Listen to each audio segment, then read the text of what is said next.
এই আব্দুল কাদের যিনি প্রায় আগামী 3 মাসের মধ্যে তার বিয়ে করার কথা ছিল।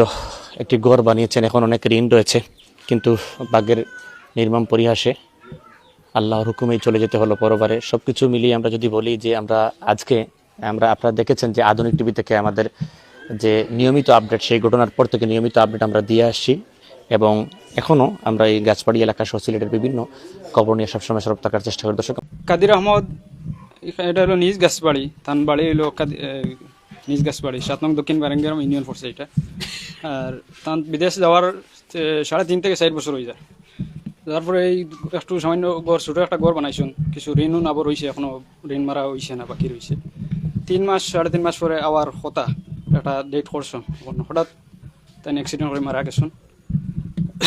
এখন আপনারা ফাহিম আল চৌধুরী বাইরের পক্ষ থেকে আপনারা তারা বাইয়ে আইসন, আমি তার পরিবারের পক্ষ থেকে তারা ধন্যবাদ জানাই, এবং পরবর্তীও আমরা তারা ফাঁসে তাখতা এবং সান্ত্বনা দিতা তারারে, যাতে তারা একজন ছেলে আর আইসন, আল্লাহ তারারে মনে করো ধৈর্য শক্তি দিতাম মা বাপরে, আর দোয়া করতাম মনে করো তারা বেশ নসিব করতা যারা মারা গেছেন। আজকে আমরা এই আব্দুল কাদির সহ অত্র অঞ্চলের গাছবাড়ি অঞ্চলের আরো 5 জন যারা শহীদ হয়েছেন, ওনাদের প্রত্যেকের বাড়িতে আমরা ফাহিম আল চৌধুরী ট্রাস্টের পক্ষ থেকে যাব, এবং এই মুহূর্তে আমরা কাজী সাহেবের বাড়িতে এসেছি, ওনাকে দেখলাম, এবং আমার ছোট ভাই ফাহিম আল চৌধুরীর পক্ষ থেকে সমবেদনা জানালাম। কাতার প্রবাসী আব্দুল কাদির ভাইয়ের বাড়িতে আপনারা জানেন যে গত 21 তারিখ কাতারে মর্মান্তিক সড়ক দুর্ঘটনায় আমাদের 5 জন ভাই শাহাদত বরণ করেছেন।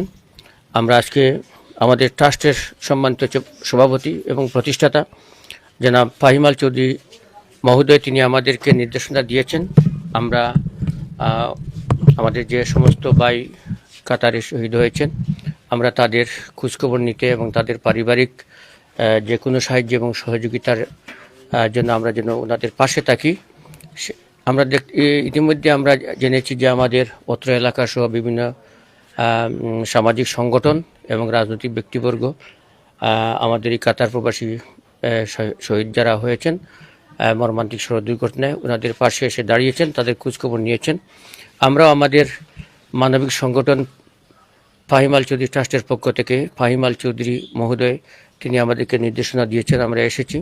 তো আমরা আমাদের পক্ষ থেকে ওনাদেরকে সমবেদনা জানাচ্ছি, বিশেষত আমাদের সভাপতি মহোদয়ের পক্ষ থেকে আপনাদের প্রতি আমরা গভীর শোক এবং দুঃখ প্রকাশ করছি।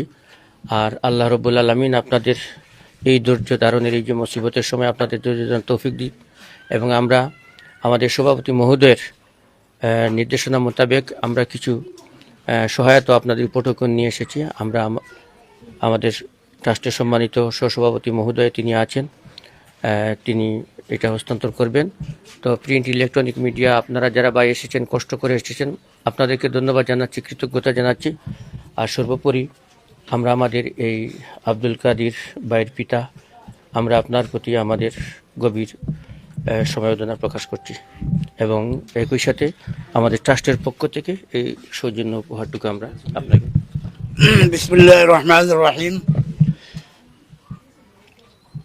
বিশেষভাবে অত্র অঞ্চলের যারা মুরব্বী উপস্থিত যারা আছেন, এবং অত্র প্রিন্ট ইলেকট্রনিক মিডিয়া, আধুনিক সিলেট নিউজ অফ জকিগঞ্জ সহ যারা আজকে এখানে আসছেন, সবাইকে আন্তরিক মোবারকবাদ। আমার ভাই ফাহিম আল চৌধুরী, ওনার ট্রাস্টের চেয়ারম্যান উনি, এবং ফাহিম আল চৌধুরী ট্রাস্ট প্রতিষ্ঠা করেছেন। গত 21 তারিখ এই দুর্ঘটনার পরপর উনি লন্ডন ছিলেন। 22 তারিখ আমাকে এবং আমাদের সচিব সাব্বির আহমদ স্যারকে ফোন করেছেন আমরা খোঁজ খবর নেওয়ার জন্য, এবং যে কোনো বিষয় বিপদে আমরা যাতে এই পাশে থাকি।